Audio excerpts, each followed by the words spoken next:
I'm a nutritionist and a yoga teacher, and I'm based in Kent. My company is called The Nourish Body, and I'm here in my home studio based in Kings Hill. I teach yoga currently on a Monday in Maidstone, and soon added another 2 classes on a Tuesday in Tonbridge. So I'd really love for you to come along and have a taste of what yoga is all about. So for me, nutrition and yoga go hand in hand.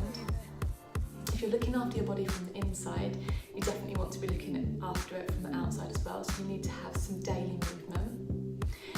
It suits me particularly because I suffered with a form of fatigue where any exercise that worked me too hard would leave me exhausted afterwards, so yoga was a perfect remedy. So it really is good for everyone, but particularly those who are suffering from stress or anxiety or fatigue, it would be really good for you. Also, if you exercise a lot, so maybe you do a lot of running or cycling, or you exercise hard, but you actually need that balance to be able to learn how to calm down sometimes or lengthen those muscles that perhaps you're not stretching enough. Or if you're new to exercise, you don't exercise very much, or you're coming back to exercise after an injury, then yoga is really gentle and it connects the body and the mind. It teaches you how to do that. You have the time to do that in a yoga class. So you start to listen to your body. You're not pushing yourself. No pain, no gain. It's the complete opposite of that. You're doing what's nourishing and what's good for your body. So I'd love to give you an introduction to what I'm going to teach. I've made 2 videos. So this is the general level video. And don't just watch the video. Why don't you grab a yoga mat and come and join me now. If you haven't got a yoga mat, then maybe you've probably got some carpet somewhere in your house. You won't even need a yoga mat. So I'm just going to move to the side and show you what I've got ready here. This is, I've got 4 blocks here. And if you haven't got blocks, you could just get some bricks. Sorry, not bricks, some books. I'm sure you've got some big books in your house. And we're going to put them down, and you can put a blanket or a towel on top to make yourself a platform. And I'll show you what I'm going to do with that now. So I'm going to come seated on the platform. I'm going to cross my legs, and if you can't cross your legs and sit on the floor or on a platform, just sit on a chair. That's absolutely fine. It's about being comfortable at this point. So I've come to cross legs, and I'm aiming. I know you can't quite see my front knee there, but I'm filming this myself. So I'm aiming for my knees to be lower than my hips. Why is that? I'm going to move to the side to show you. If my knees were really high, then my back would be curved and my pelvis, which should be flat, would be tilting back. So because the pelvis would be tilting back, I'd have that curve in my back, my knees would be high, and it wouldn't be a very good posture. This is how we sit all day. If you're driving, sitting at a desk, perhaps watching TV and slouching on a sofa, maybe cycling, playing golf, a lot of activities, we're always hunched forward, particularly using a phone or a computer. So we're trying to do the opposite to that while we're at yoga. So if I come onto these blocks, it means I can drop my knees lower than my hips, and I can either sit up straight, or even better, if you can concave the top part of the back, meaning you're very open across the chest, across the shoulders, and you're opening the heart as well. So come into this cross-legged position. I'm going to turn my palms up, and all I'm going to do to start is I'm going to close my eyes, and I welcome you to come and do the same with me.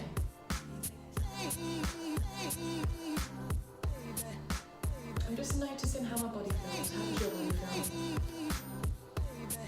Just do a quick scan from the top of your head, down your spine, including your shoulders, front of your body, back of your body. How's your hips, the pelvis, the legs?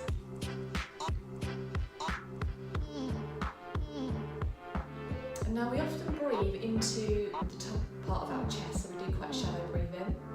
And what I want to encourage you to do is take the breath now to the belly area. So in all of my yoga classes, I start with breath work, and I'm not going to teach you a complicated breath work now. I just want to show you something very simple to start tuning into your body and to start slowing down the mind, so you're not focusing on your to-do list or what you've got to do after this, or if you come to my class, what you've got to do after class. We're simply slowing down and connecting with the body.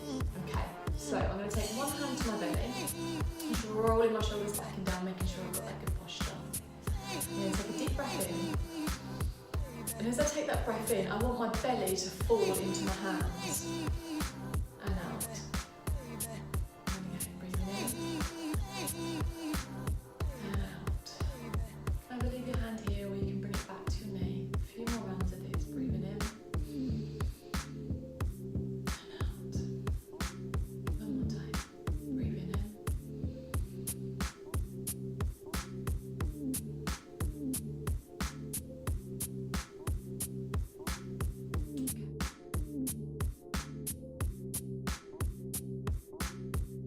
me show you through a few beginners moves if you feel that the beginners class may suit you. And I think it'd be really good for you if you haven't done yoga before, if you haven't exercised for a while, you're coming back to exercise maybe with an injury, something you need to be careful of. Maybe your health isn't so good, so you don't want to exert yourself too much. Maybe you want to learn the basics to have a really good foundation to be able to move on to a general level class. Yeah, so for lots of different reasons, a beginner's class could and should suit you. So I'm going to be using in this demonstration a belt. So if you haven't got a belt, you could use a pair of tights if you've got one around, or even a cardigan, be using the arm of a cardigan. I'm going to use a brick and I'm going to use a block, and this is very typical. In a beginner's class I use lots of props. I'll have them with me because props really assist people to be able to get into postures, to relieve tension on joints that are hurting. It can be used in more advanced classes as well, where you're getting more traction from it, or you can get deeper into a posture, but they're really, really good, particularly for beginners. So yeah, use a book if you haven't got a brick or a block, okay? So, let's start by coming to the floor or the mat. Sorry, you're not going to be able to see my body very well in this now. I'm going to do it near. You can see me in the video. You'll be standing. So, I'm going to start by taking this block, and I want the heel of my hand at the heel of the block. I want to make sure if I turn to the side so you can see, I don't want my bottom to be sticking out and a big arch in my back. I want to pull the pelvis under, roll the shoulders back and down so I've got really good posture. I'm going to breathe in. I'm on an in-breath, I'm going to take my arms above the head and I'm squeezing. If I come back down, just so you can see, stay where you are, just so you can see in this video. My hands are in line with my ears.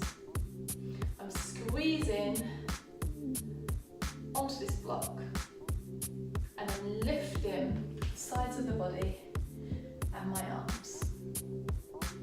And for a lot of people this can be a test already. And release. And typically in class we do that a few times to warm up. And then we're going to try and clasp the hands behind the back. So this is when you may want a belt, or a pair of tights, or a cardigan, or something that you can grab hold of. So we'll start by putting the belt over the right shoulder. Place the camera so you can see me. We'll start by lifting up through that right side and dropping that right arm behind the back. Turn around so you can see. And then the left arm, we're going to bring out to the side, and we're just going to swing it behind the back to start to warm up that shoulder. Okay? And once we've done that a few times, we're going to swing it as high as we can so it comes behind back. I'm going to turn around again so you can see.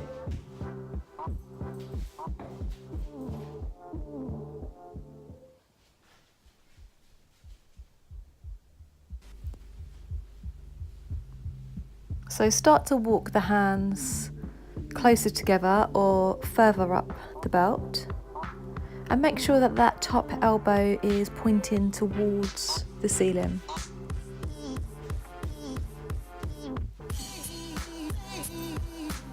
Then release the arms, give them a shake if you need to, and change the belt over onto your left side, reaching the left arm up towards the ceiling, stretching through the left side.